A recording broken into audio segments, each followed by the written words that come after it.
Freedom of speech beyond borders is a partly historical, partly archival, partly artistic educational project which focuses on the struggle for freedom of speech in the 20th century and nowadays. Our idea was to take an international group of students to various archives where documents related to freedom of speech were preserved, so that the students can come across these documents, they can do their own research, and later they can reflect on their experiences by artistic means. Because everything is, we talk about archive, history, etc., but everything is very contemporary. So all the things we talk about are still present today in different form, in different contexts. Of course, it's like the rights to be free, to say what we want to say, or to be what we want to be. So I think it was very instructive in that way that we could discuss those through history to actually reflect on today.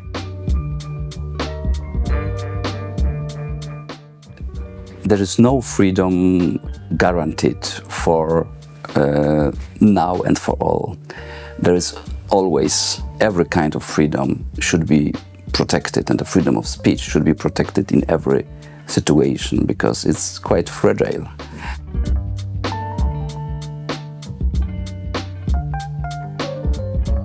The entire process was very much a learning experience, and yeah, I think I got a lot of information, and I'm still taking the time to process it all, but it's been really fulfilling, and especially getting to come to sites like these, like Maisons-Laffitte, and to see, to touch the material, the work that has been done, and to really get like an in-depth grasp of it has been really special. Znajdujemy się w siedzibie Instytutu Literackiego. Rozkazem generała Andersa powołano, wtedy jeszcze na początku się nazywał Instytut Wydawniczy, i generał Anders tym rozkazem powołał na kierownika Instytutu Jerzego Giedroycia. Zobaczenie tego miejsca, zobaczenie miejsca, w którym Giedroyć siedział, jadł, spał, Giedroyć i wszyscy mieszkańcy domu. Jednocześnie wiedząc, że zrobili wielkie rzeczy, to jest ściąganie tych postaci z pomnika z jednej strony, a z drugiej strony dodawanie odwagi tym młodym ludziom, że zwykli ludzie mogli zrobić tak wielkie rzeczy.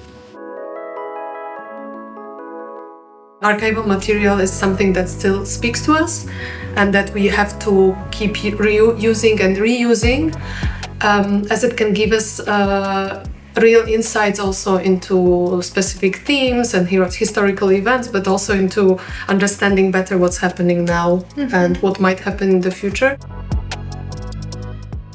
The term samizdat means self-publishing. It usually refers to texts which circulated uncensored in the Soviet bloc.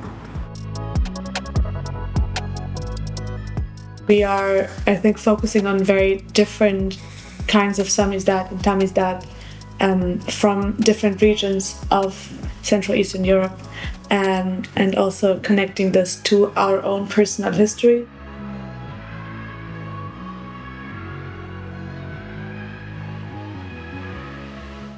For me, what was really unique, I think, was that I came here with a very Hungarian perspective on samizdat, and because of the nature of the international group and because of the amount of material available in Bremen, that kind of perspective really expanded, and samizdat just gained a different meaning.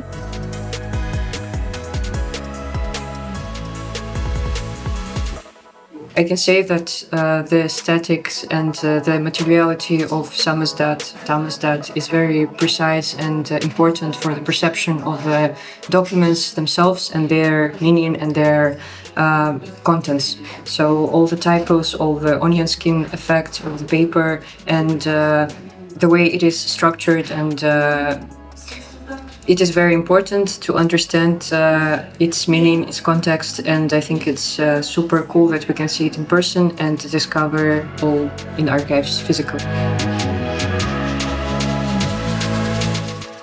It is also important that we encourage the students, the participants, to use the similar techniques that they were used for creating different samizdat publications. We can see them using typing machines, using just handwriting. So this is also important to not create something which will be perfect, but just doing it the way that is possible to make it right here, right now, with the limited resources available. Yeah, the aesthetics of decay, I would say.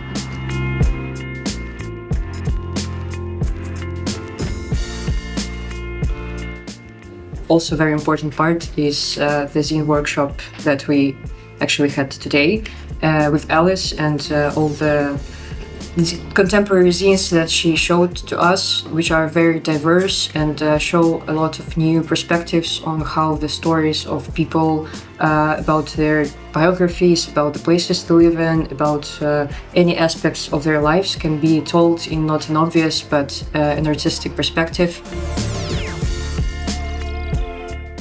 Samizdat and zines, obviously there are differences between these two activities because the context, the political context in which we are now, for example in France, is not the same than the one that we're experiencing in the people, for example in Poland back in the days.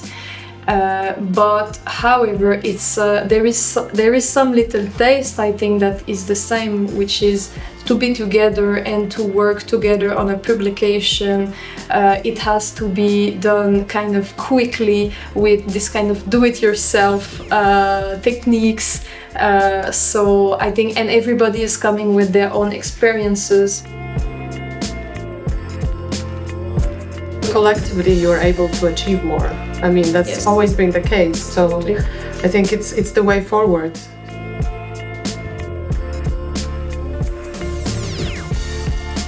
We had a conversation as well about there being something really nice about how we're engaging with this material that created these networks of information that were so important. Yeah, and then now we're coming together and creating kind of new networks of information, and also that will extend further. Yeah, I just like learn so much, and also it, like one part for me is like learning new information, and for example coming to this place which like before I didn't even know exists. And the other part is like how it changed my way of seeing the present. So history kind of came alive for me in these days.